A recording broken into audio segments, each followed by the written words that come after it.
Dwarka's urban landscape, as depicted in ancient texts, was nothing short of architectural grandeur.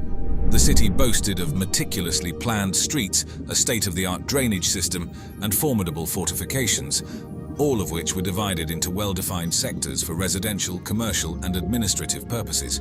We know that it's been underwater for about 6,000 or 7,000 years, but the question is, how long before that was it made? How long did it stand there above water? This level of urban planning and civil engineering sophistication showcases an advanced understanding of city management and infrastructure development, making Dwarka a marvel in ancient urban planning. The city's defensive structures, including a series of gates and fortifications, underscored the thoughtful defensive strategy employed in its construction. These were not merely architectural feats, but were strategically designed to regulate access and provide unwavering protection against invasions. Such architectural and strategic prowess points to a high degree of sophistication and indicates that Dwarka was a city that blended beauty with brains, making it a formidable entity in the ancient world. You're coming across statues underwater, you're coming across columns underwater. It's just magical in diving on an underwater city.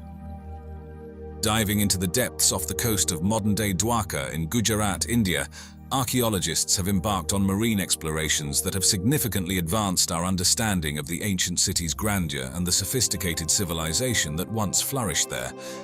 These underwater explorations have brought to light submerged structures, stone foundations, walls, pillars, and steps that many believe were part of the legendary Dwarka, a city of immense importance in Hindu scriptures.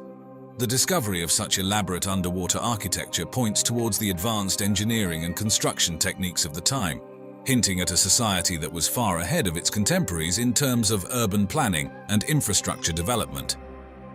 The use of modern technology, including sonar scanning, diving explorations, and underwater photography, has been instrumental in mapping out the submerged city, providing us with a clearer picture of its complexity and the scale at which it operated. But the revelations don't stop at structures. A plethora of artifacts unearthed both from the seabed and land excavations near Dwarka tell tales of a culturally rich and economically prosperous society.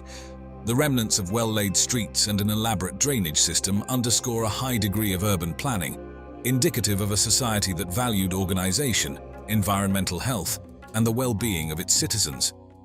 Moreover, the variety of materials discovered suggests Dwarka was a bustling hub of trade and cultural exchange, maintaining connections with other civilizations of its time.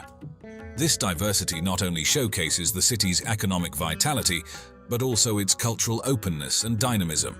But perhaps what's most fascinating is the chronological evidence unearthed through radiocarbon dating. We have to accept that civilization in India is at least 5,000 years old.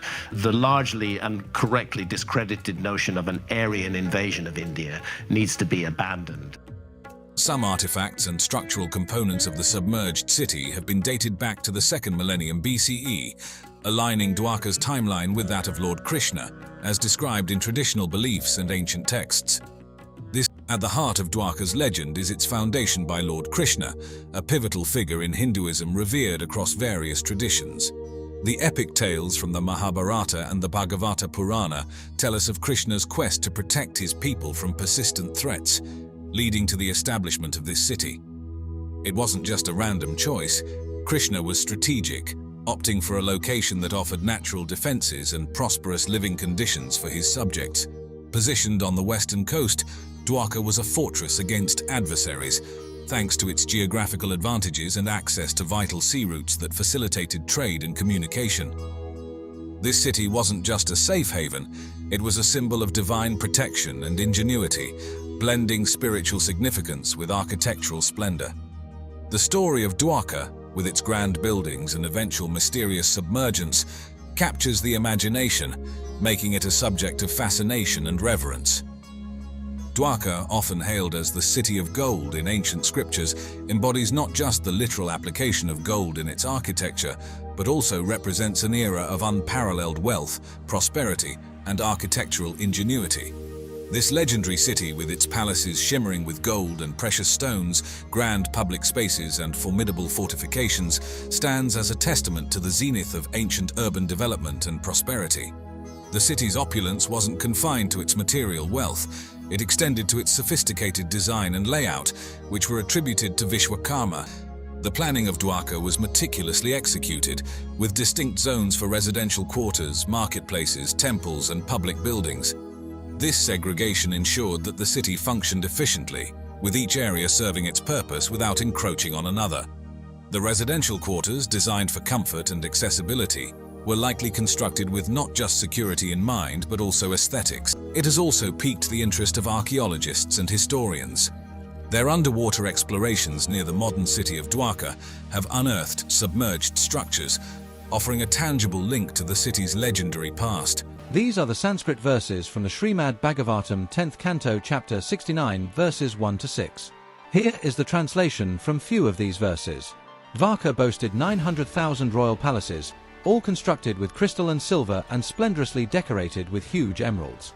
Inside these palaces, the furnishings were bedecked with gold and jewels. Traffic moved along a well-laid-out system of boulevards, roads, intersections, and marketplaces, and many assembly houses and temples graced the charming city. The roads, courtyards, commercial streets, and residential patios were all sprinkled with water and shaded from the sun's heat by banners waving from flagpoles.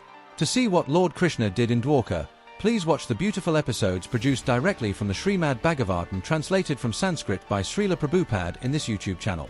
Please don't forget to subscribe for more 100% true Vedic stories from the Srimad Bhagavatam. Thank you. Hooray Krishna!